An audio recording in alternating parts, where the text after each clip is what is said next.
Hi, my name is Hale Wise. Give me 1 second to share my screen. And my sound is shared. Okay.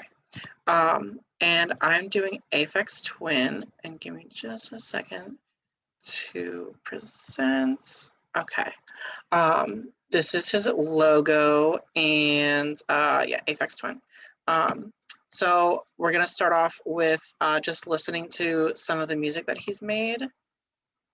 This March at Sweetwater, Oh, sweeten I your don't sound have with YouTube big savings on Premium, audio so and you'll have recording to gear during the excuse, spring in the ads. I'm only gonna play 30 seconds-ish.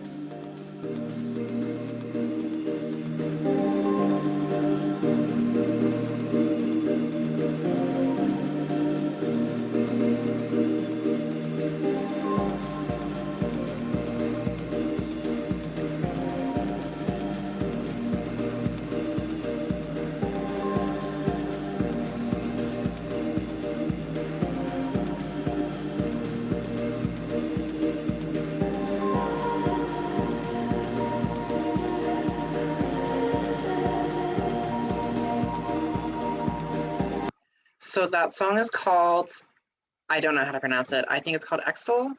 I actually found that song on TikTok. It's actually trending on TikTok right now. So he's been doing music for a super long time, which we'll talk about in just a second. But yeah, it's making waves now. So just a mini bio, he's been making music since the 80s. My face is over top of his, there we go. He's very dashing, as you can see. And he was raised in Cornwall in the UK, and his name is James, and Richard James. And he began performing as a rave DJ at local clubs and free parties in the late 1980s. And he began making music himself when he was 14. As a teenager, he worked at the DJ clubs, and when he also included his own tracks in his sets in Cornwall. He also won a Grammy Award for Best Dance and Electronic Album for his album Zero in 2015. And he's highly acclaimed. In 2001, the journalist Paul Lester called James the most inventive and influential figure in contemporary electronic music, while another person described him as a pioneer of experimental techno. So I thought this is a fun fact. James took an early interest in electronics and enjoyed modifying analog synthesizers to create sounds. According to James, at age 11, he won a magazine competition by producing sound on a Sinclair ZX81, a home computer with no sound hardware. I played around with machine code and found some codes that retuned the TV signal so that it made this really weird noise when you turn up the volume. However, evidence said that somebody else won the competition, but I just thought it was funny that he is making cool sounds when he was little. So I'm gonna get right into the gear. So his most frequently used sampler is Casio's FZ-1, which looks super duper old. And this rack-mounted FZ-10, a hybrid synth and sampler keyboard with digitally controlled analog filters, famous for its unique bite. The beats on the 1993 Polygon window track Quoth, which he wrote, were supposedly recorded on an afternoon spent in a scrapyard beating metal with hammers and then fed into an FZ-10. Fun. Gear, the Roland microcomposer heard on Acid, MC4 Acid. He sometimes used a MIDI-equipped Atari ST to control his synth in the early years.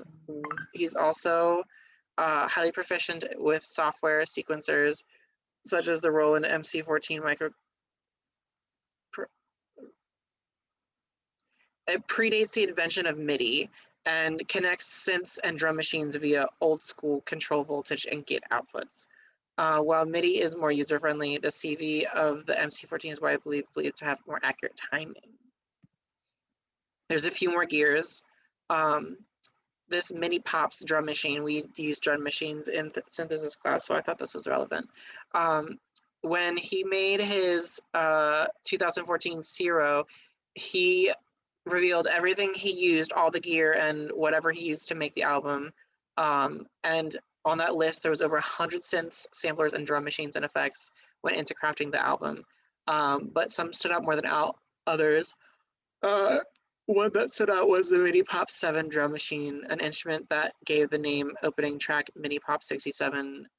I don't know how to pronounce the rest of that.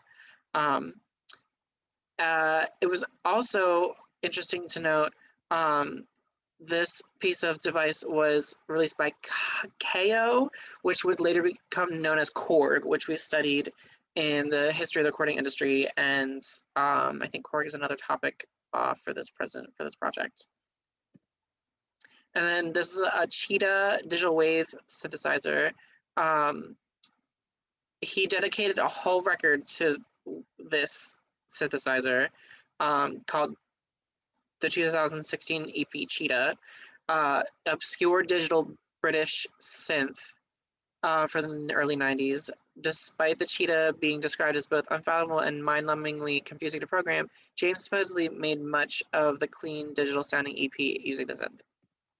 And other interesting stuff, he used Yamaha and DAT tapes. And that's why we're excited. I hope you like to do this presentation. And that's it. Thanks.